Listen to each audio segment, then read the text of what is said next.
নমস্কার বন্ধুরা, অন্যদিনের মতো আজকেও আমি চলে এসেছি টুকু কিচেনে।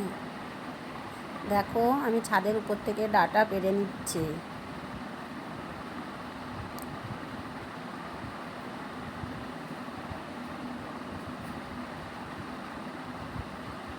আমার ডাঁটা পাড়া হয়ে গেছে। দেখো, একটা একটা করে অনেকগুলো ডাঁটা হয়ে গেছে। ছোট ডাঁটা, বড় ডাঁটা সব রকমেরই আছে। আমার সব থেকে ছোট ডাঁটাগুলো বেশি ভালো লাগে খেতে।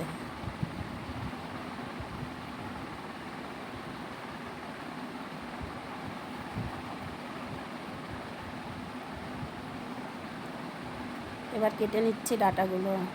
সবজি: আলু, বেগুন, ডাঁটা, কাঁচা লঙ্কা, রান্না করার জন্য বড়িও আছে। দেখো, এই বড়িগুলো আমি শীতকালে দিয়েছি। সারা বছর আমার ঘরে বড়ি থাকে। রান্না করার জন্য সর্ষে, বড়ি। কড়াই গ্যাসে বসিয়ে দিয়েছি, তেল গরম হয়ে গেছে।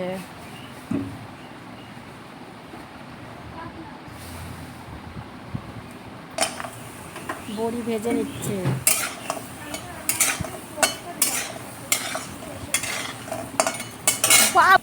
দেখো, বড়িগুলো লাল করে ভেজে নিয়েছি।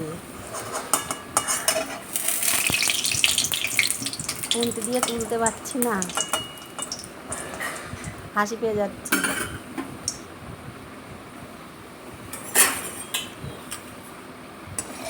এবার চামচ দিয়ে তুলবো। একবারে উঠে গেছে। তেল গরম হয়ে গেছে।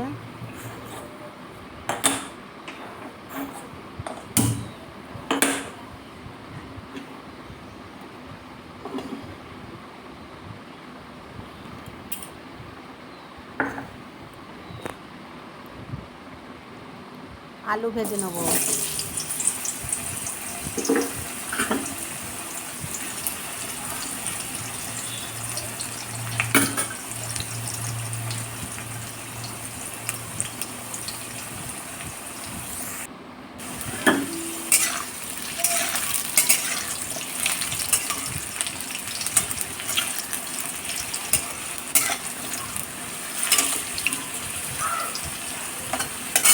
উল্টে দিচ্ছি। সামান্য লবণ দেব, একটু হলুদ দেবো কালার হওয়ার জন্য। ভাজার সময় আলুতে হলুদ দিলে তরকারিতে ভালো লাগে দেখতে।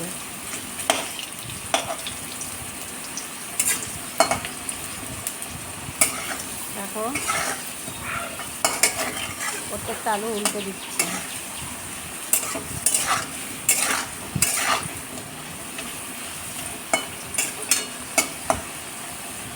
ভালো করে ভাজা হয়ে গেছে, তুলে নিয়েছি। তেলে বেগুন, ডাঁটা দিয়ে দিচ্ছি। ভালো করে ভেজে নেব।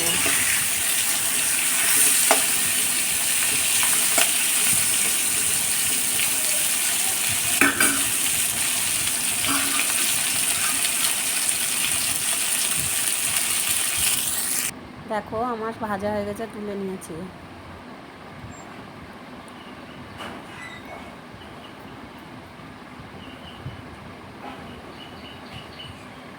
এবার কড়াইয়ে তেল দিয়ে দিচ্ছি।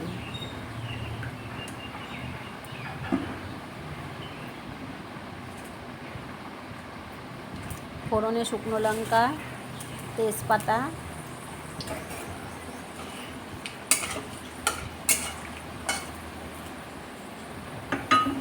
ভেজে নিচ্ছি।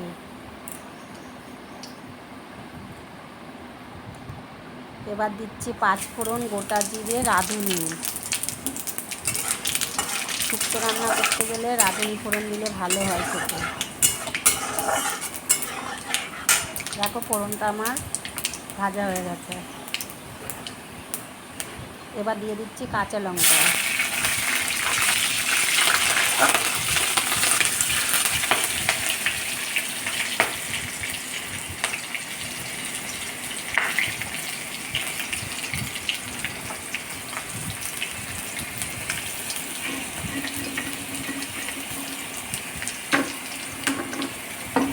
ফোড়নের মধ্যেও ভেজে রাখা সবজিগুলো দিয়ে দিচ্ছি।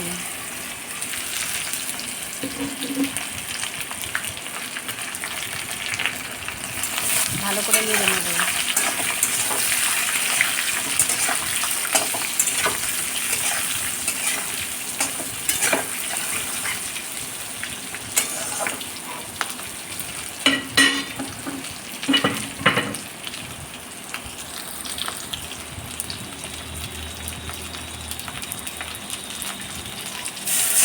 এবার জল দিয়ে দিচ্ছি সিদ্ধ হওয়ার জন্য।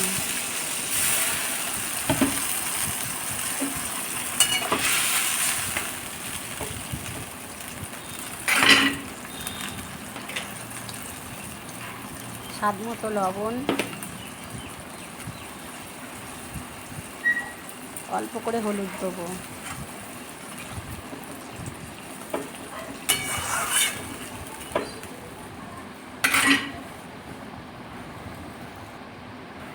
এবার বেটে নেব আদা, সর্ষে, পোস্ত, জিরে, মিহি করে বেটে নেব। ভালোভাবে না বাটলে তরকারি রান্না করলে দেখতে ভালো লাগে না, অনেক সময় ধরে বাটবো। দেখো আমার বাটা হয়ে গেছে, ফুটছে। এবার দিয়ে দেবো পোস্ত বাটা।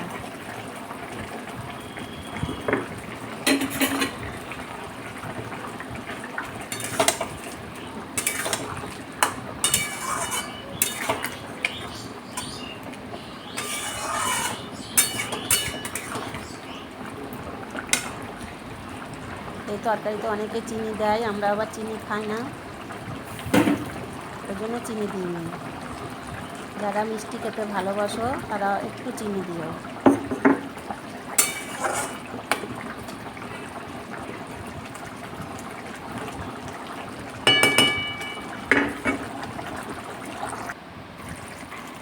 আমার হয়ে গেছে শুক্তো রান্না।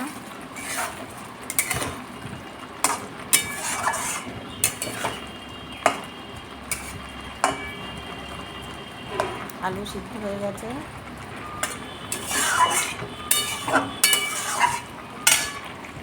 দেখো নামিয়ে নিয়েছি। গরম ভাত দিয়ে খেতে খুব সুন্দর লাগবে। তোমরা এইভাবে বানিয়ে খেও। ভালো লাগলে লাইক, কমেন্ট, শেয়ার করো। নমস্কার, ভালো থেকো সবাই।